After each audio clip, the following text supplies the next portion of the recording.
Good morning student. आज के financial accounting का टॉपिक है डेप्रीशिएशन या ह्रास या अवक्षय। ठीक है, इसका मीनिंग होता है the literal meaning of the word depreciation is decline in the value, अर्थात मूल्य ह्रास या अवक्षय का शाब्दिक अर्थ होता है मूल्य में गिरावट होना। अब ये किसी भी संपत्ति के मूल्य में गिरावट होने के कई कारण हो सकते हैं, जिसको हम लोग दो भागों में बांटे हैं। एक होता है इंटरनल कॉजेज, दूसरा होता है एक्सटर्नल कॉजेज। इंटरनल कॉजेज मतलब कि आंतरिक कारण, संपत्तियों का जैसे जैसे प्रयोग किया जाता है उसके मूल्य में धीरे धीरे गिरावट होते जाती है। दूसरा है एक्सटर्नल कॉजेज यानी बाह्य कारण। इसमें क्या होता है कि बाजार के मूल्य में गिरावट आ जाती है, या संपत्ति का प्रचलन कम हो जाता है, या संपत्ति में की कोई दुर्घटना हो जाती है। साथ ही साथ मौसम का प्रभाव भी संपत्ति पर पड़ता है, जिससे उसके मूल्य में गिरावट आ जाती है। इस प्रकार देखा जाए तो संपत्ति के मूल्य में गिरावट के दो कारण है, एक आंतरिक कारण, दूसरा बाह्य कारण। अब एक मूल्य में गिरावट होने के कारण संपत्तियों के ह्रास की वैल्यू का कैलकुलेशन करना होता है।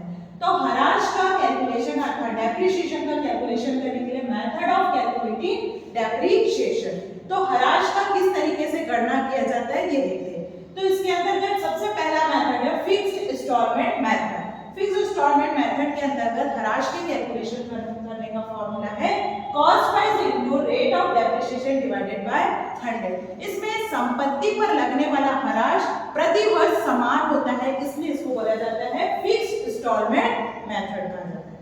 दूसरा मेथड है diminishing balance method. Diminishing balance method में बोला जाता है उसकी फॉर्मूला होता है book value into rate of depreciation divided by 100, यानी कि इसमें प्रति वर्ष ह्रास की वैल्यू चेंज होती है। इसको बैलेंस मेथड इसलिए कहा जाता है कि प्रत्येक वर्ष संपत्ति के मूल्य में से उसका डेप्रिसिएशन को माइनस किया जाता है, और जो वैल्यू बची होती है उसके बैलेंस वैल्यू पर इसका डेप्रिसिएशन का अगेन कैलकुलेट किया जाता है। तो वो जो बची हुई वैल्यू होती है, बैलेंस वैल्यू होती है, उसे बोलते हैं book value into rate of depreciation divided by 100। इस मेथड में आपके मूल्य ह्रास का वैल्यू प्रति वर्ष चेंज रहता है, जो संपत्ति के शेष मूल्य पर लगाया जाता है। अब यहाँ पर क्या होता है, change of method of depreciation. Depreciation की पद्धति में चेंज करने के कुछ कारण होते हैं। संपत्ति पर लगने वाले ह्रास की पद्धति में चेंज हम ऐसा ही नहीं करते हैं। जब विधान में यह ऐसा करना अपेक्षित हो जाता है या लेखांकन मानक में इसकी आवश्यकता होती है, तभी इसी पद्धति का चेंज किया जाता है। अब इस पद्धति में चेंज करने के कारण हमें उस तरीके से संपत्ति में ह्रास का कैलकुलेशन करना होता है। जब संपत्ति को हम प्रयोग में लाते हैं उस स्थिति से संपत्ति में नई पद्धति से संपत्ति के ह्रास का गणना किया जाता है, और जो भी अधिक या कमी होती है उसको समायोजित कर हमें अन्य डेप्रिसिएशन की वैल्यू का कैलकुलेशन करना होता है। Change of method of depreciation में हमें जिस स्थिति से हम मशीन को प्रयोग करते हैं उस स्थिति से हमें मशीन की पुनः पुरानी नई पद्धति से डेप्रिसिएशन का कैलकुलेशन करते हैं। अब उससे संबंधित हम एक क्वेश्चन देखते हैं। तो देखिए यहाँ पर क्या हुआ है, प्लांट एंड मशीनरी अकाउंट बनाया जाता है। प्लांट एंड मशीनरी अकाउंट में सबसे पहले हमने एक मशीन खरीदी थी 1 अप्रैल 2015 में, तो और उसकी सफाई पर हमने खर्च किया था। तो हमने एंट्री करी है टू बैंक अकाउंट 30,000 और सफाई का खर्चा हुआ टू बैंक अकाउंट 20,000। इस प्रकार मशीन का कुल कॉस्ट प्राइस कितना आया, 50,000 रुपए। अक्टूबर 1 को फिर एक नई मशीन खरीदी है, तो उसको लिखेंगे टू बैंक अकाउंट 25,000। इस तरीके से हमने पहली मशीन अप्रैल 1 में खरीदी और दूसरी मशीन हमने अक्टूबर 1 में परचेज की। तो हमने एक साल के अंतराल में 2 मशीनें परचेज की है। हमें डेप्रिसिएशन का कैलकुलेशन करते वक्त समय को ध्यान देना जरूरी होता है कि जिस स्थिति पे हम मशीन परचेज कर सकते हैं उस स्थिति से हमें डेप्रिसिएशन का कैलकुलेशन करना होता है। पहली मशीन में हमें अप्रैल 1 से यानी कि पूरे साल भर का डेप्रिसिएशन लगेगा, और अक्टूबर 1 यानी सेकंड मशीन परचेज की उस पर 6 महीने का डेप्रिसिएशन लगेगा। चेंजिंग मेथड में पहले मेथड में क्या बोला है, 10% फिक्स मेथड से हमें का कैलकुलेशन करना है। उसके अनुसार 2015-16 के मार्च 31 में बाय डेप्रिसिएशन अकाउंट लिखेंगे। फर्स्ट मशीन पर 50,000 का 10% कितना होता है 5,000 और सेकेंड मशीन पे 25,000 का 10% होता है 2,500। बट अक्टूबर में मशीन परचेज करी है, इस केस में कितने महीने का लगेगा 6 महीने का। तो इस प्रकार साल भर का डेप्रिसिएशन 6250 होगा। फिर फर्स्ट मशीन का बैलेंस आता है 45,000 और सेकेंड मशीन का बैलेंस आता है 23,750। दोनों मशीनों का बैलेंस निकालने के बाद उसका टोटल निकाला जाता है और पहले साल का टोटल निकालते हैं तो 75,000 यहाँ 75,000 यहाँ। मशीनें को फर्स्ट ईयर यूज करने के बाद वो अगले साल क्या हो जाती है ट्रांसफर हो जाती है, तो वो बैलेंस वैल्यू अगले साल क्या हो जाती है बैलेंस ब्रॉट डाउन हो जाती है। तो पिछले साल की मशीनों का बैलेंस 68,750 था। अब इस साल की मशीनों को यूज किया जाता है तो इस पर भी क्या करते हैं डेप्रिसिएशन का कैलकुलेशन करते हैं। हमारा मेथड फिक्स मेथड चला था तो हर साल डेप्रिसिएशन की वैल्यू सेम रहेगी। तो डेप्रिसिएशन की वैल्यू सेम होने पर फर्स्ट मशीन में एज इट इज 5,000 का लगेगा और सेकंड मशीन में पिछले साल 6 महीने का लगाया था, अब इस साल इस पे पूरे साल भर का डेप्रिसिएशन है। इस प्रकार का टोटल डेप्रिसिएशन 7,500 है। फिर हम निकालते हैं बैलेंस वैल्यू। तो पहली मशीन का बैलेंस वैल्यू आया 40,000 और सेकंड मशीन का आया 20,250 आया। तो टोटल आपका वैल्यू आया 68,750। आपका क्रेडिट साइड का टोटल है तो डेबिट साइड का टोटल भी 68,750। इस साल भी मशीनों को यूज करने के बाद अगले साल उसे ट्रांसफर किया जाता है तो उसका बैलेंस हो जाता है 61,250 हुआ। अब यहाँ पर क्या हुआ, यहाँ पर हमने इस साल यानी कि अर्थात 2017 और 18 में हमने फिर एक नई मशीन खरीदी है। कब? अक्टूबर 1 में, तो जिसको नाम दिया गया मशीन थर्ड। तो मशीन थर्ड जब परचेस करते हैं तो मशीन के अकाउंट के डेबिट में टू बैंक अकाउंट करके लिखा जाता है। अब यह मशीन भी हमने कब खरीदी है? अक्टूबर 1 में खरीदी है। तो अक्टूबर 1 में खरीदने के कारण इस पर भी कितने लगेगा 6 महीने का डेप्रिसिएशन लगेगा। तो 6 महीने का डेप्रिसिएशन लगेगा। पर इस साल कुछ नया चेंज हुआ है। जो हमने पहली मशीन 2015-16 में अप्रैल 1 में परचेस की थी उस मशीन को हमने बेच दी है 1 अप्रैल 2017 में। इसलिए इस मशीन को बेचने के कारण हमें मशीन को लॉस हुआ है कि प्रॉफिट हुआ है, इसको हम जानते हैं वर्किंग नोट के थ्रू। तो हमने क्या किया calculation of loss of sale of plant. First machine को हमने खरीदी थी कॉस्ट ऑफ प्लांट अप्रैल 1 2015 में 30,000 उसको खरीदने में और सफाई करने में 20,000। इस तरीके से मशीन की कॉस्ट हुई 50,000। उस साल का डेप्रिसिएशन लगाते हैं तो depreciation for 2015 and 16 fix method से डेप्रिसिएशन का कैलकुलेशन होने के कारण 50,000 cost price into rate of depreciation किया जाता है तो 5,000। 1 अप्रैल से हमने मशीन को यूज में लाई थी इसलिए इस पर साल भर का डेप्रिसिएशन रहेगा। तो उसकी बुक वैल्यू 1 अप्रैल 2016 को कितनी हुई 45,000। फिर 2016-17 में उसका डेप्रिसिएशन का फिर से कैलकुलेशन करेंगे। फिक्स मेथड होने के कारण डेप्रिसिएशन की वैल्यू हर साल सेम होगी। तो इस साल भी डेप्रिसिएशन की वैल्यू कितनी आई 5,000। अब बुक वैल्यू कितनी हो गई 1 अप्रैल 2017 में कितनी हो गई 40,000। बुक वैल्यू मतलब कि संपत्ति के कॉस्ट प्राइस में से उसके डेप्रिसिएशन की वैल्यू को माइनस करते हैं तो वो आती है बुक वैल्यू। अब हमने मशीन 1 अक्टूबर 2017 को बेची थी तो 30 सितंबर 2017 तक उस पर डेप्रिसिएशन लगेगा। अर्थात 6 महीने हमने उस मशीन को यूज किए तो 6 महीने का उस पर डेप्रिसिएशन लगेगा। तो डेप्रिसिएशन ऑफ 30 सितंबर 2017 यानी कि 6 महीने के डेप्रिसिएशन के अनुसार 5,000 साल भर का होता है तो 6 महीने का आपका कितना हो जाएगा 2,500। अब बुक वैल्यू 1 अक्टूबर को कितने की हो गई 37,500। 37,500 की हमारी मशीन बची थी बेचने के तिथि तक, पर हमने उस मशीन को बेचा कितने में सेल प्राइस किया हमने 10,000 में उसको सेल किया। तो हमारी क्या हुई लॉस ऑन बुक हुई, मशीन पर हमें हानि हुई। तो जिसको लिखते हैं loss on sale of plant कितने का लॉस हो गया हमें 27,500 का हमें लॉस हुआ। इस लॉस की एंट्री हमने प्लांट एंड मशीनरी अकाउंट में इस प्रकार से करेंगे। मशीन पे सबसे पहले हम लोग क्या दिखाएंगे 17-18 में अक्टूबर 1 को क्या दिखाएंगे bye depreciation account. First machine पर 6 महीने का डेप्रिसिएशन हुआ 2,500। फिर उसको बेचने पर जो पैसा मिला है उसको बाय बैंक अकाउंट करके एंट्री करेंगे तो कितना आया 10,000। अब उस मशीन पर हमें क्या हो रही है, लॉस हो रही है, तो by profit and loss account कितना हो गया 27,500। इस प्रकार से अक्टूबर 1 2017 को फर्स्ट मशीन क्या होगी, पूरी तरीके से खत्म हो गई।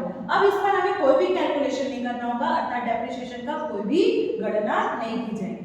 अब हम कौन सी मशीनों पर करेंगे, सेकंड और थर्ड मशीन पर डेप्रिसिएशन की कैलकुलेशन करेंगे, जो मार्च 31 पर किया जाएगा। तो मार्च 31 में bye depreciation account second machine fix method लगने के कारण पूरे साल भर का डेप्रिसिएशन 2500 और थर्ड मशीन पर 60,000 का परचेस किया था, अक्टूबर 1 में परचेस किया था, तो कितने महीने का लगेगा, 6 महीने का डेप्रिसिएशन लगेगा। तो 60,000 का 10% होता है 6,000 और 6 मंथ का डेप्रिसिएशन होता है 3,000। इस प्रकार टोटल डेप्रिसिएशन कितना हुआ 5500। अब इसमें हम लोग बैलेंस कैरी डाउन करेंगे, तो बैलेंस सेकंड मशीन में कितना हो गया 18,750 हो गया और सेकंड में कितना हो गया 57,000। तो टोटल हुआ 75,750। तो दोनों का टोटल लगाए तो हमारा हुआ 1,21,250 और आपका डेबिट साइड का भी टोटल हुआ 1,21,250। फिर आगे बोलता है 2018 और 19 में भी उसका मशीनरी अकाउंट कंटिन्यू बनाना है। हमारे पास अभी भी 2 मशीनें बची हुई, सेकेंड और थर्ड मशीन, उसका हमने कैलकुलेशन करना है। पर इस ईयर में हमें बोलता है जो हम फिक्स मेथड से डेप्रिसिएशन का कैलकुलेशन कर रहे थे, वहां पर हमको मेथड चेंज करने बोला है, demand sheet balance method depreciation. अब उसके लिए हमें किस प्रकार से कैलकुलेशन करते हैं वो देखिए। सबसे पहले हम बैलेंस को लेकर आएंगे सेकंड और थर्ड मशीन की, तो 18,750 आ गया सेकंड मशीन का और थर्ड का कितना हो गया 57,000। तो यहाँ पर हुआ 75,750 का। अब मार्च 31 को हमको डेप्रिसिएशन लगाना है, तो इस वैल्यू पर डेप्रिसिएशन नहीं लगेगा, इसकी नई वैल्यू निकालनी पड़ेगी, क्योंकि हमें मेथड चेंज कब से करना होता है, जिस डेट से हम मशीन को परचेस करते हैं या जिस डेट से मशीन को यूज में लाते हैं उस डेट से हमें मेथड चेंज करना होगा। तो इसका कैलकुलेशन करने के लिए यहाँ पे वर्किंग नोट देखते हैं, adjustment for depreciation due to change of method. हमारे पास 2 ही मशीन बची हुई है, मशीन सेकंड और मशीन थर्ड। उस पर डेप्रिसिएशन का कैलकुलेशन किस तरीके से करते हैं, क्योंकि 15 और 16 में हमारे पास ओनली फॉर प्लांट सेकंड था, उस पर हमने 10% की दर से डेप्रिसिएशन लगा दिया, क्योंकि अक्टूबर में परचेस किए थे इसलिए उसमें कितना लगा 6 महीने का डेप्रिसिएशन लगा, तो 1250 आया।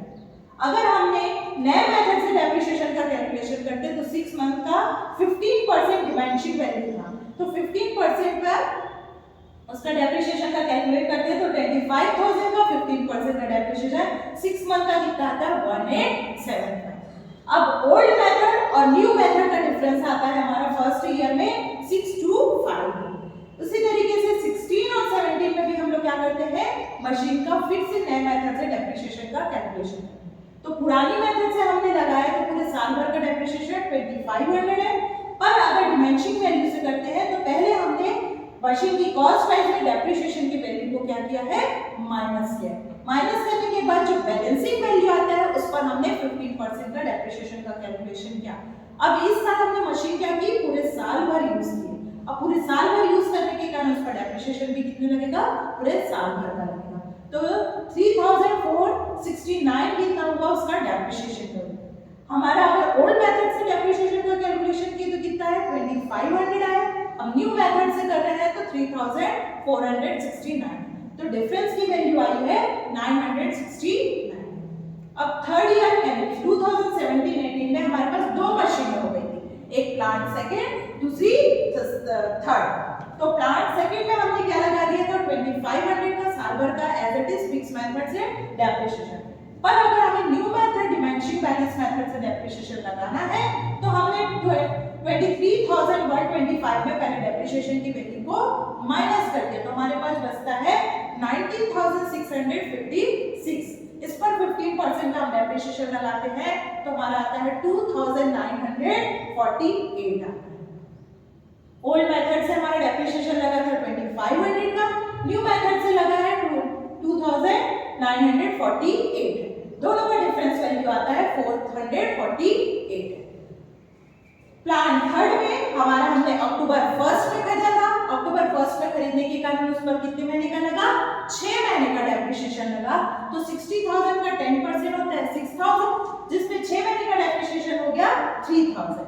अगर 60,000 में हमने 15% का डेप्रिसिएशन करते हैं और उसका कैलकुलेशन 6 मंथ के हिसाब से किया जाता है, तो डेप्रिसिएशन की वैल्यू कितनी आती है 4500। तो 3000 और 4500 का डिफरेंस कितना आ गया 1500।